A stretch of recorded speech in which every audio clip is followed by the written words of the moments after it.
Hello दोस्तों, नमस्कार। स्वागत है आप सभी का एक्सेल की एक और नई वीडियो में। दोस्तों, इस वीडियो में हम लोग एक्सेल से रिलेटेड छोटी छोटी लेकिन बहुत ही महत्वपूर्ण टिप्स सीखने वाले हैं, जो कि एक एक्सेल यूजर को प्रॉपर तरीके से पता होना चाहिए, जिसकी हेल्प से वो अपने काम को फास्ट और स्मार्ट तरीके से कर सके। तो इसलिए इस वीडियो को आप लास्ट तक देखिएगा, ताकि ये सारी टिप्स आपको प्रॉपर तरीके से समझ में आ जाए। और दोस्तों, यदि ये वीडियो पसंद आए तो वीडियो को लाइक और चैनल को सब्सक्राइब जरूर कीजिएगा। तो चलिए वीडियो स्टार्ट करते हैं। दोस्तों, जो पहला हमारा टिप्स है वो कॉलम और रो से रिलेटेड है। जैसे दोस्तों, कभी भी हम एक्सेल के अंदर कोई भी डेटा फिल करते हैं, मतलब डेटा एंट्री करते हैं, तो कभी कभार ये होता है कि हमें कॉलम या रो को उनके बीच में ही इंसर्ट करना पड़ता है। जैसे मान लीजिए कि यहाँ पे देखिए ये पूजा यादव लिखा हुआ है और यहाँ पे देखिए ये रोहित कुमार लिखा हुआ है। यदि हमें इन दोनों के बीच में एक और नाम ऐड करना है और उसका डेटा फिल करना है, तो वो हम कैसे कर सकते हैं ये जानने वाले हैं। या आपके पास दो कॉलम दिया हुआ है, जैसे देखिए यहाँ पे जेंडर और स्टेट दिया हुआ है। यदि इन दोनों कॉलम के बीच में हमें यदि कोई कॉलम इंसर्ट करना है, तो वो आप कैसे कर सकते हैं, ये चीजें हम जानने वाले हैं। जैसे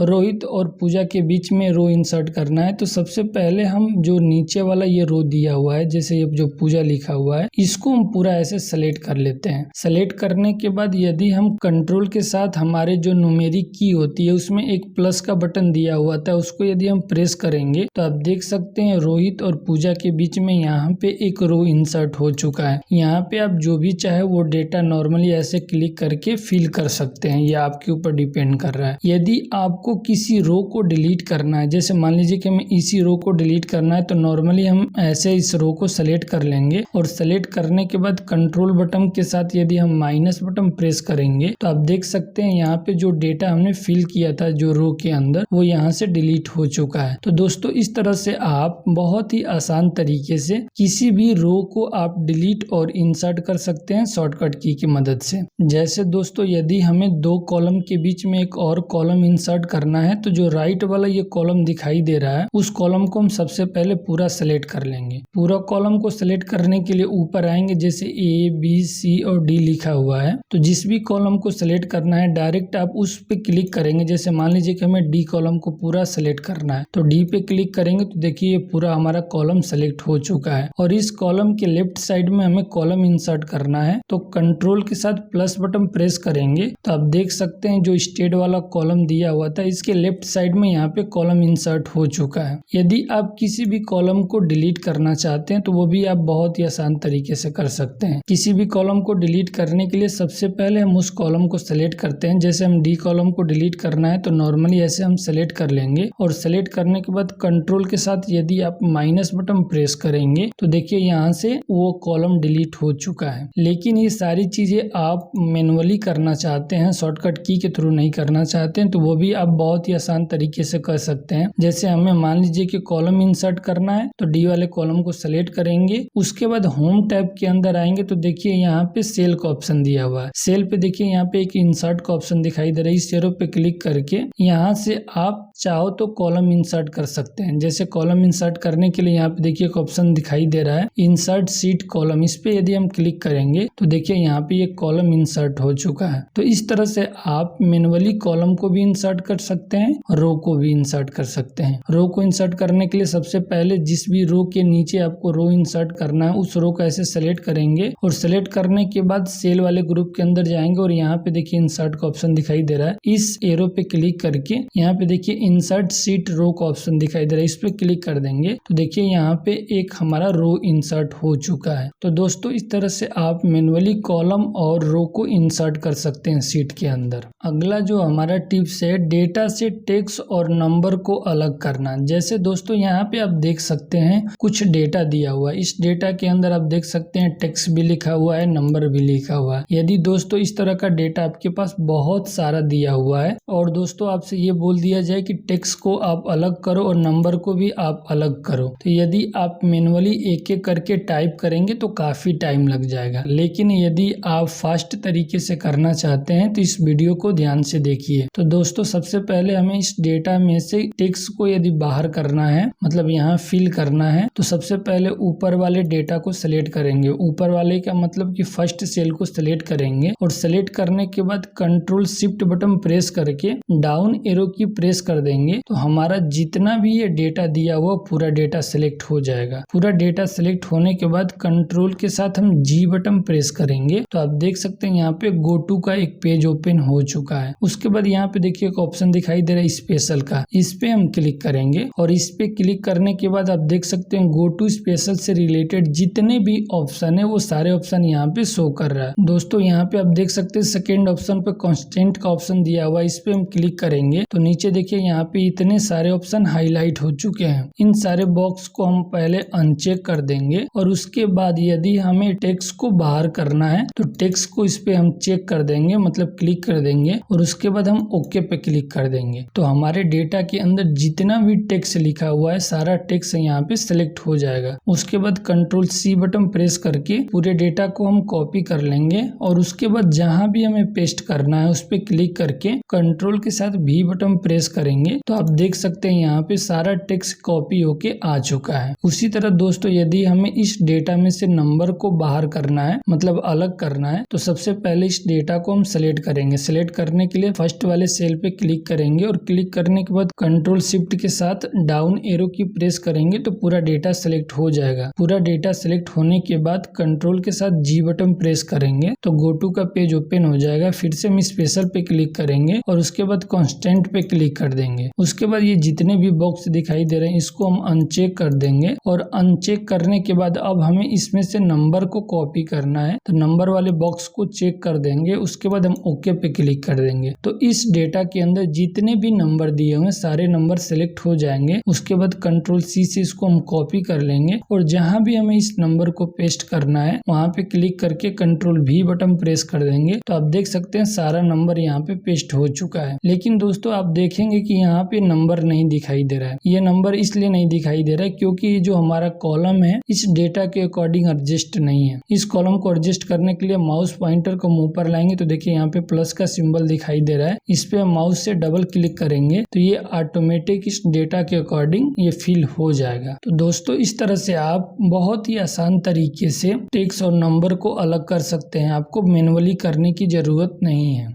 दोस्तों अगला हमारा जो टिप्स है वो डेटा एंट्री से रिलेटेड है। जैसे आप देख सकते हैं दोस्तों यहाँ पे सीरियल नंबर दिया हुआ है, यहाँ पे देखिए कुछ स्टूडेंट का नाम दिया हुआ है और यहाँ पे देखिए उनका एज लिखा हुआ है। दोस्तों ये जितने भी स्टूडेंट दिखाई दे रहे हैं ये कंप्यूटर के स्टूडेंट है। यदि हमें उन सारे स्टूडेंट का यहाँ पे कोर्स को फिल करना है तो यदि हम मैन्युअली एक एक करके फिल करेंगे तो काफी टाइम लग जाएगा। हमारे पास जो कोर्स है आप देख सकते हैं यहाँ पे CCC, typing, ADCA, MX office, DCA और इंटरनेट है। मतलब दोस्तों हमारे जितने भी स्टूडेंट हैं इन्हीं कोर्स में से कोई ना कोई कोर्स कर रहे हैं। मतलब सेम डेटा यदि हमें जहाँ पे भी फिल करना होता है वहाँ पे हम ड्रॉप डाउन लिस्ट की मदद से फिल कर सकते हैं। तो दोस्तों ड्रॉप डाउन लिस्ट कैसे बनाते हैं चलिए जान लेते हैं। तो ड्रॉप डाउन लिस्ट बनाने के लिए सबसे पहले हम उस सेल को सेलेक्ट करेंगे जहाँ पे आप ड्रॉप डाउन लिस्ट बनाना चाहते हैं। तो फर्स्ट वाले सेल को सेलेक्ट करके डेटा टैब के अंदर आएंगे तो देखिए यहाँ पे डेटा वैलिडेशन का ऑप्शन दिखाई दे रहा है। इस एरो पे क्लिक करके डेटा वैलिडेशन पे क्लिक कर देंगे तो देखिए यहाँ पे डेटा वैलिडेशन का एक पेज ओपन हो चुका है। उसके बाद देखिए यहाँ पे अलाउ का ऑप्शन दिखाई दे रहा है। अलाउ की इस एरो पे क्लिक करके हम लिस्ट पे क्लिक कर देंगे और यहाँ पे देखिए सोर्स पूछ रहा है तो सोर्स के अंदर हमारे कंप्यूटर इंस्टीट्यूट में जितने भी कोर्स हैं उनका नाम हम चाहें तो मैन्युअली लिख सकते हैं या एक्सेल शीट के अंदर आपने कहीं भी टाइप किया है तो ऐसे नॉर्मली हम उसको सेलेक्ट कर लेंगे। जब इसको हम सेलेक्ट करेंगे तो उसका एड्रेस यहाँ पे आ जाएगा। उसके बाद हम ओके पे क्लिक कर देंगे तो आप देख सकते हैं इस सेल के जस्ट राइट साइड में एक एरो दिखाई दे रहा है। इस एरो पे क्लिक करेंगे तो देखिए हमारे जितने भी कोर्स हैं वो सारे कोर्स यहाँ पे दिखाई दे रहे हैं। यदि आप इस ड्रॉप डाउन लिस्ट को सभी सेल के अंदर फिल करना चाहते हैं तो जब इस सेल के राइट साइड में लाएंगे माउस को तो देखिए यहाँ पे प्लस का सिंबल दिखाई दे रहा है। इसको पकड़ कैसे फिल डाउन कर देंगे तो सभी सेल के अंदर आप देख सकते हैं ड्रॉप डाउन लिस्ट यहाँ पे आ चुका है। ड्रॉप डाउन लिस्ट का बेनिफिट ये होता है कि आपको इन सारे कोर्स को बार बार टाइप करने की जरूरत नहीं पड़ेगी। जैसे हरिकेश से ये CCC करता है तो इस एरो पे क्लिक करके हम CCC पे क्लिक कर देंगे तो देखिए ऑटोमेटिक फिल हो चुका है। हम मैन्युअली इसको टाइप नहीं कर रहे हैं। जैसे कपिल यादव ADCA करता है तो इस एरो पे क्लिक करके हम डायरेक्ट ADCA को सेलेक्ट कर लेंगे तो देखिए यहाँ पे ADCA फिल हो चुका है। और रोहित कुमार टाइपिंग करते हैं तो इस एरो पे क्लिक करके हम टाइपिंग पे क्लिक कर देंगे तो देखिए ये टाइपिंग फिल हो चुका है। तो दोस्तों इस तरह से हम ड्रॉप डाउन लिस्ट की मदद से डेटा को फिल कर सकते हैं। दोस्तों अगला हमारा जो टिप्स है वो हेडिंग से रिलेटेड टिप्स है। जैसे दोस्तों यहाँ पे आप देख सकते हैं काफी डेटा दिया हुआ है। जैसे हम स्क्रॉल करते जा रहे हैं तो आप देख सकते हैं बहुत सारा डेटा यहाँ पे दिया हुआ है। लेकिन यदि दोस्तों जब हम नीचे आ जा रहे हैं तो हमारी हेडिंग जो ऊपर दिखाई दे रही है वो यहाँ पे हाइड हो जा रही है। जब हम इस सीट के सबसे नीचे आएंगे और यहाँ पे हमें कोई भी डेटा फिल करना हो तो हमें ये पता नहीं चल रहा है कि ये जो कॉलम है किसका कॉलम है, मतलब हेडिंग दिखाई नहीं दे रहा है तो हमें कॉलम भी पता नहीं चल पा रहा है। तो हम ये चाहते हैं कि किसी भी सेल के अंदर क्लिक करें तो हमारा ये जो हेडिंग है वो प्रॉपर तरीके से दिखाई दे, ये हाइड ना हो। तो इसको आप कैसे फ्रीज कर सकते हैं चलिए जान लेते हैं। तो दोस्तों किसी भी हेडिंग को फ्रीज करने के लिए सबसे पहले उस हेडिंग को सिलेक्ट करना पड़ता है। तो हम इस रो पे क्लिक करेंगे तो आप देख सकते हैं पूरा रो सिलेक्ट हो चुका है। उसके बाद हम व्यू टैब के अंदर जाएंगे तो यहाँ पे देखिए एक ऑप्शन दिखा रहा है फ्रीज पैनल। इस एरो पे क्लिक करेंगे तो यहाँ पे देखिए 3 ऑप्शन दिखाई दे रहा है, फ्रीज पेन्स, फ्रीज टॉप रो,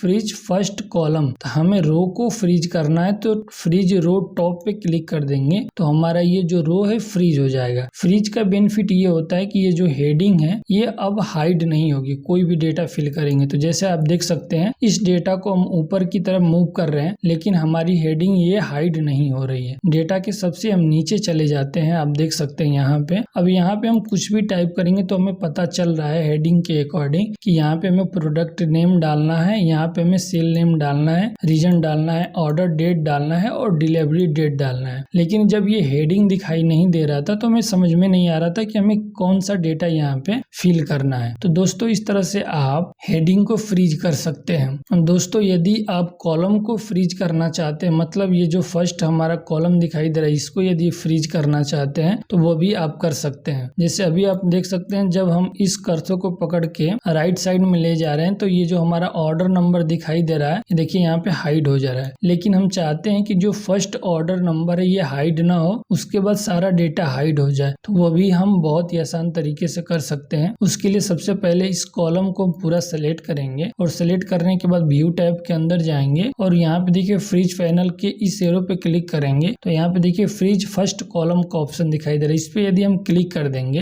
क्लिक करने के बाद इसको देखिए ऐसे पकड़ के अंदर ले जा रहे हैं तो हमारा ये जो ऑर्डर आईडी है ये फ्रीज हो चुका है। ये देखिए लेफ्ट राइट में मूव नहीं हो रहा है। तो दोस्तों इस तरह से आप किसी भी कॉलम या रो को फ्रीज कर सकते हैं। दोस्तों अगला हमारा जो टिप्स है वो रो और कॉलम से रिलेटेड है। मतलब यदि आप किसी भी रो और कॉलम को मूव करना चाहते हैं तो वो आप कैसे कर सकते हैं मैन्युअली, ये जानने वाले हैं। जैसे आप देख सकते हैं यहाँ पे कुछ डेटा दिया हुआ है। यदि हम सेल वाले इस कॉलम को हम ये चाहते हैं कि जेंडर और स्टेट के बीच में आ जाए तो मैन्युअली ऐसे हम इसको सेलेक्ट करेंगे और सेलेक्ट करके यदि इनके हम बीच में ले जाएंगे और छोड़ेंगे तो देखिए यहाँ पे एक एरर दिखाई दे रहा है। एरर में मतलब मैसेज ये आ रहा है कि already data here do you want to replace. मतलब यदि इस डेटा को यहाँ पे यदि आप प्लेस करोगे तो यहाँ पे जो पहले से डेटा है वो डिलीट हो जाएगा, उसके स्थान पे ये आ जाएगा। जैसे मैं ओके पे क्लिक करूंगा तो आप देख सकते हैं। लेकिन हम ये चाहते हैं कि ये जो डेटा दिया हुआ है इन दोनों के बीच में फिट हो जाए और ये जो डेटा है वो डिलीट भी ना हो। तो वो हम कैसे कर सकते हैं चलिए जान लेते हैं। तो सबसे पहले हम इस डेटा को ऐसे नॉर्मली सेलेक्ट करेंगे और सेलेक्ट करने के बाद शिफ्ट बटन को प्रेस करेंगे। जब शिफ्ट बटन को प्रेस करेंगे तो देखिए यहाँ पे एक मूव का ऑप्शन दिखाई दे रहा है। इसको हम पकड़ के